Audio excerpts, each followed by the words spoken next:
السلام عليكم ورحمة الله وبركاته. دمان عيارتا meel kastoo aad joogtaan waan idin salaameynaa. Asalaamu calaykum waraxmatullaahi wabarakaatu. Halkani waa All Media TV oo aan alaaba aan kasoo dayno barnaamijyada heesaha iyo filimaanta iyo wararka qaybaha ugu muhiimsan. Halkani caawa waxaan kaga hadlaynaa barnaamij aan usoo diyaarinay weekan soo socda hadduu alla yidhaahda, haddana hordhac u ah barnaamijka aan soo diyaarin doono insha Allah hadduu Allah ogolaado. Waxaad kala socotaan in wadanka Soomaaliya noqon doono wadanka Afrika hogaamin doono hadduu Allah ogolaado 10 sano kadib. Wadanka Soomaaliya wuxuu ahaan jiray wadanka maaragtay xag dhaqaalaha iyo awoodda ciidan ugu sarreeya Afrika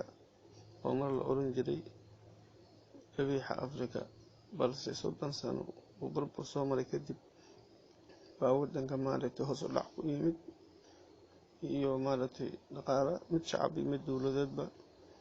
iyadoo la ogyahay in wadan hadduu burbur soo maro maaragtay uu miisaaniyadiisa iska yaraanayso.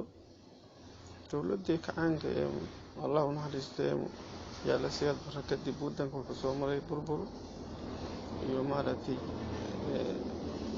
soo koobi karno 30 sano madaxa la galay iyo hadda oo maaragtay dowladda maaragtay ay hogaamiso Mudane Cabdullaahi Maxamed Farmaajo. Runtii dowladda Soomaaliya hadda 130 sano kadib waa dowlad ay rajo u leeyihiin shacabka Soomaaliyeed dal iyo dibadba, oo maaragtay la oran karo wadanka waa wadan magac leh, qadiyadiisa iyo qaranimadiisa soo laabatay. Runtii waxaan u maleynayaa kulley waa iska jirta xafaltan siyaasadeed mid mucaarad iyo mid kalaba, balse waxaa mudnaanta koowaad in la siiyo ku habboon in haddaanu nahay shacabka Soomaaliyeed ee dalka iyo dunida iyo wadankaba meel ay joogaanee in ay ilaaliyaan madaxdooda marka ugu horeyso,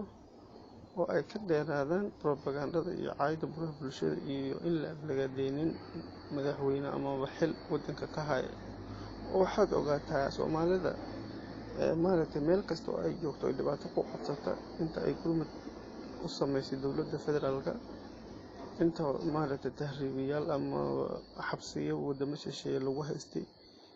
kulley qof allaali qofkii dhib soo maray ee dowladda gacan ka geysatay oo ama ay xabsi ka soo deysay ama ay maaragtay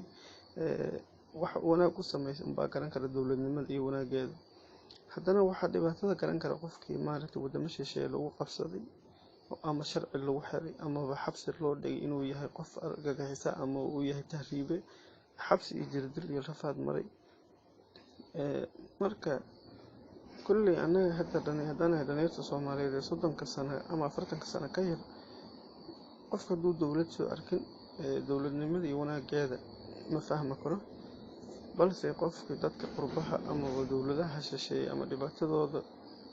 la kulmay wuxuu fahmi karaa inay dowladdiisa wuxuu ku doorsan karaa aysan jirin. Marka akhyaaray baraha bulshada waxaa ka bartay in la aflagaadeeyo madaxweynayaasha ama dadka mudanayaasha Soomaaliyeed oo xilka ama bari ka maanan adiga u baxsan lahayd in aad aflagaadeyso oo qaab qabiil ama qaab siyaasad oo iska laciif ah waa laga fiican yahay. Barnaamijka waxaan kusoo qaadan doonaa ama aan kaga dan leenahay waxaa ka mid ah in macnaha qof kasta oo Soomaali ahi in uu taageero waryaa in wax noo qaban karo qofkii talada wadanka wax ka soo qabtay aad isleedahay maanta qofkaas ayaa waa shaqada hayay in maaragtay waa nin wadani ah, waa ninkaas wadanka waa lagu aamini karaa ama kuwa talada haya hadda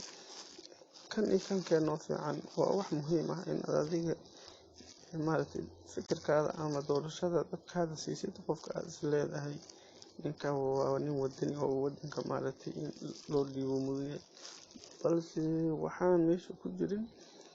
in macnaha si bila yacni maaragtay loo aflagaadeeyo madaxda ama maaragtay waxaan qiimo lahayn Soomaaliya soo kama weynaan qabiilka iyo qabyaalada Soomaalina soo arkin burburka iyo dhibaatadu leeyahay adiga wadanka aad dunida ku lahayd qaranka adduunka maaragtay aad ka fiirsanaysid hadii aad markastaba maaragtay adiga aad ugu taagnaata maxaa la dhihi jiray madaxa goorma wadanka horumar gaaraya goorma wadanka dhismaya madaxdaada goorma maaragtay horumar gaaraysa oo adduunka la tartamaysa marka waxaa loo baahan yahay shacabka Soomaaliyeed in ay maaragtay taageeraan dowladnimada iyo midnimada qaranka Soomaaliyeed lagana fogaado